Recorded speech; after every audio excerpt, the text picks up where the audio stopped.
তিতাসবাসী আপনারা জানেন আপনাদের এলাকায় বালু ক্ষেত্র রয়েছে।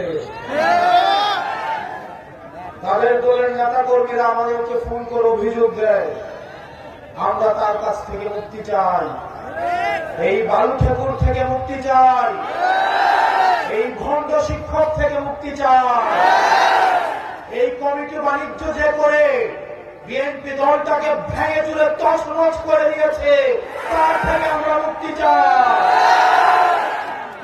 এটা আমাদের কথা নয়, বিএনপির তৃণমূলের উন্নতি দেশের তৃণমূলের কর্মীরা যারা গত 17 বছর রাস্তায় আন্দোলন করেছে তারাই আমাদেরকে ফোন দেয়, তারাই আমাদেরকে জানায় এই ভণ্ডটা টাকা খেয়ে কমিটি দিয়েছে, এই ভণ্ডটা টাকা খেয়ে মনোনয়ন দিয়েছে,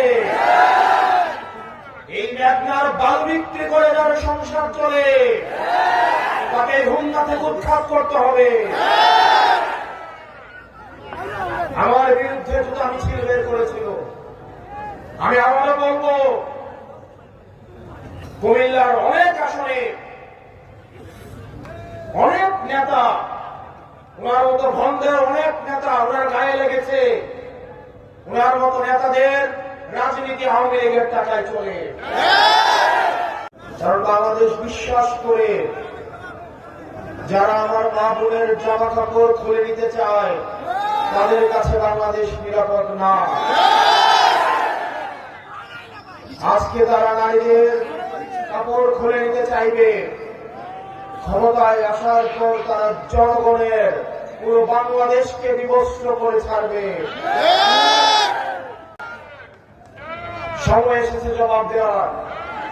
প্রিয় তরুণ প্রজন্ম, আপনাদেরকে ঐক্যবদ্ধ থাকতে হবে। মানুষ আমাদেরকে ভোট দেওয়ার জন্য মুখিয়ে আছে, আমাদেরকে শুধুমাত্র ভোটটাকে সংগ্রহ করতে হবে। যেখানে সারা বাংলাদেশের মানুষ ভোট দেওয়ার প্রস্তুতি নিচ্ছে, আরেকটা অংশ ভোট চুরি করার প্রস্তুতি নিচ্ছে। আমরা বিশ্বাস করি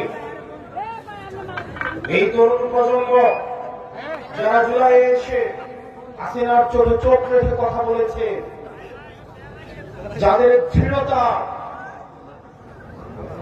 যারা কামানের সামনে দাঁড়িয়ে যারা বুক পেতে দিয়েছিল, হাসিনার পেটুয়া বাহিনীও বলতে বাধ্য হয়েছে এদের একটা মূল্যে একটাই যায়, বাকিগুলো যায় না। এই তরুণ প্রজন্ম থাকতে ভোট কেন্দ্র কি কেউ দখল করতে পারবে? তিতাসবাসী আপনারা জানেন আপনাদের এলাকায় বালু ক্ষেত্র রয়েছে।